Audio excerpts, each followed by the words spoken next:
Hello everyone. This video is going to be for my YouTube channel called Life Hacks, which I still need a more original title for. I'm going to be talking about some things I've learned about moving. Hopefully some of these tips will be useful to you. So I've moved across the country a couple of times and twice on my own. So this is going to reflect the two experiences. I drove across the country, moved out of an apartment and moved into a new apartment. So the first thing I want to talk about is decluttering. You want to get rid of as much as possible. You can sell furniture on Craigslist, throw a bunch of stuff away, give away a bunch of stuff, donate. It's going to make your life a lot easier if you can just get rid of as much stuff as possible.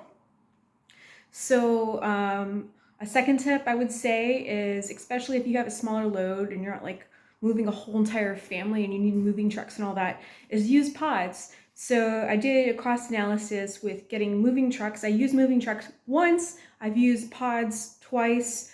So actually technically I've moved across the country 3 times. So I've used pods twice and they were way more affordable. And I found that the movers nickel and dime to me, and it was a ripoff, and it was very stressful. And my boxes were damaged. There were broken things. Oh, it was awful. Anyway, I don't want to talk about that, but pods is great, and you can hire movers just to pack the pods for you.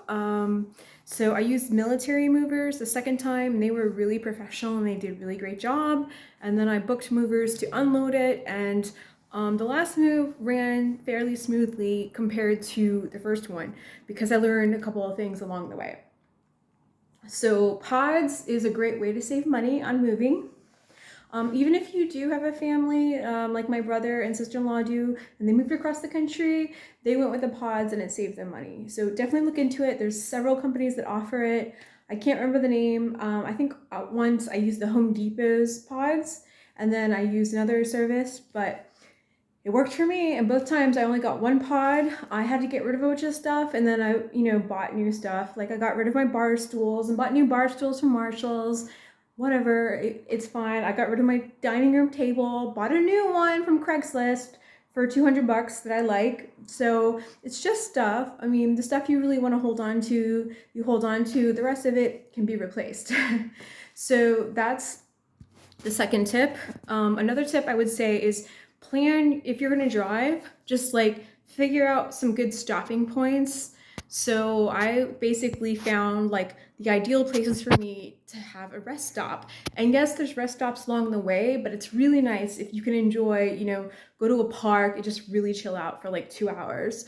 So I got this last move, I got to stop at 3 different state parks with my dog and took a nap at the park, had snacks, and it just made the whole experience like run a lot smoother, helped me kind of decompress, because driving all at once across the country is really, really stressful and it can take a toll on you. So it is important to, rest and everything. So another thing I did, which is a little risky to some of you, but if you want to save money, because it can get expensive, staying at hotels and stuff, moving is already expensive, you can camp out. So in this last move, I did camp out on my last night. I stayed at a hotel one night and then I camped out the second night. And I enjoyed it. So I ended up camping on actually Halloween and it was in Connecticut, and I paid like $40, but it was like, I slept well.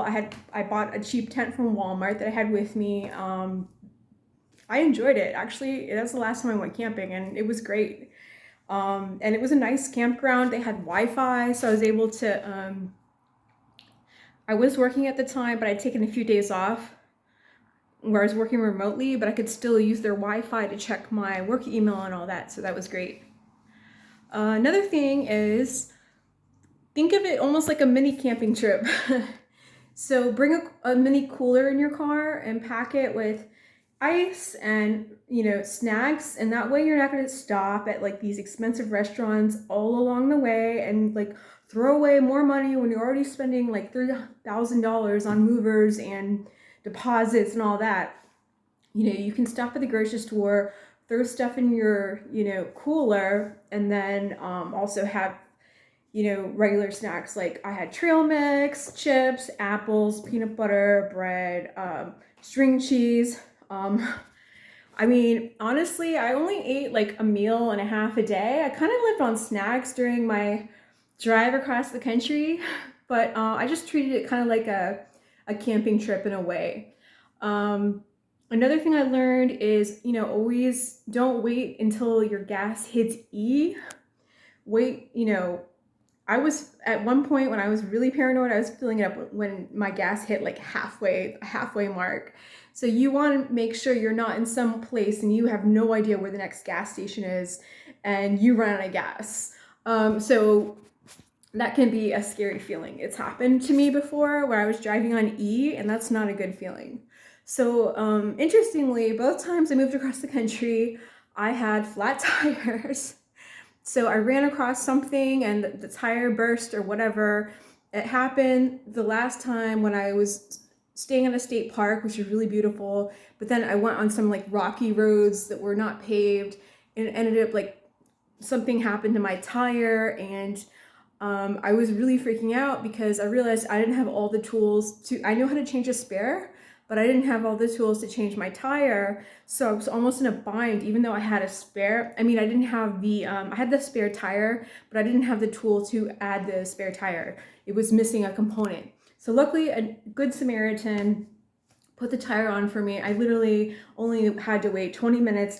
Someone just saw that I was kind of in distress and they just helped me out. And then I had to go on my phone and find the nearest. It was in the middle of nowhere. I was in Virginia. I had to find the nearest place where I could buy a used tire or a new tire.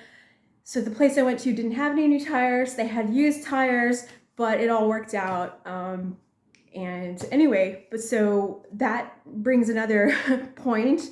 Before you go, have someone look at your tires, make sure they're safe, because I clearly didn't do that, and both times I had problems. So it's not fun when you have to get somewhere by a certain time and then you're set back because you have to, get a new tire, and then that's an added expense when you're already on a budget. So that's another tip. I want to say about planning stops. So if you are going to stay at a hotel, I would recommend you not book it ahead of time, because if you have a setback and then you used some kind of service to book your hotel and then you miss the deadline for a refund, that's lost money. So that happened to me. I would say go ahead and have your, itinerary kind of planned, but you never know what's going to be thrown at you. You might not get to that hotel that's 3 states over on time if you're driving. So hold off before you make that reservation, because I lost $60 that way because I missed the time frame to cancel the hotel, so I had to pay for it anyway. Another thing I would say is you can drive longer hours and make more of your day, as long as you are stopping and resting and not just driving all the way through and everything. You don't want to also waste time and go stay at a hotel and like sleep for 12 hours. But so like what I was doing was I would drive for a period of time, rest for a while, drive for a period of time, rest for a while. So then I made the most of my day, but I had to have those rests in so I could kind of recharge and have a Red Bull. And then when I knew I was like, okay, I can't handle anymore, that's when I got a hotel. And actually both times, the last 2 times I moved, I only used a hotel one night, and then I improvised like the camping I did on the last time. Actually last time, I don't even know if I used a hotel. I may have just like really driven through, used a lot of rest stops, missed my hotel, didn't want to spend money, so I just camped out. I had my dog at the time, so it ended up working out. So I want to keep these videos fairly short, but those are the things that I learned. In sum, check your tires, get rid of stuff, use pause, have snacks available, keep water in your car, treat it like a camping trip. Have a big jug of water, and I can't think of anything else right now. Be prepared for the unexpected. Don't book hotels ahead of time. Wait for that. And normally you can still find a good deal on a hotel if you use Groupon. So I hope that those tips helped. Moving can be really intimidating, especially when you're driving across the country. But after, a couple moves, it's kind of like not a big deal. Now, what would make me really nervous is moving out of the country. I don't plan on doing that, but who knows what the future holds, especially one day if I thought, hey, maybe I'll go teach in another country. I don't plan on doing that or anything, but I'm sure that's a whole nother ball game, moving out of the country. So this is just my experience of moving, from the South to the East Coast, and then back to the East Coast of the South, and then back here. So I've moved a lot, but really simplifying your life, getting rid of clutter, and planning is really, really important. And don't speed. I got a ticket in like Kentucky, and it's just not worth it. So anyway, I hope that those tips helped. If you can think of anything that helps with like moving when you're doing it yourself and driving across the country, feel free to share your ideas. Thank you.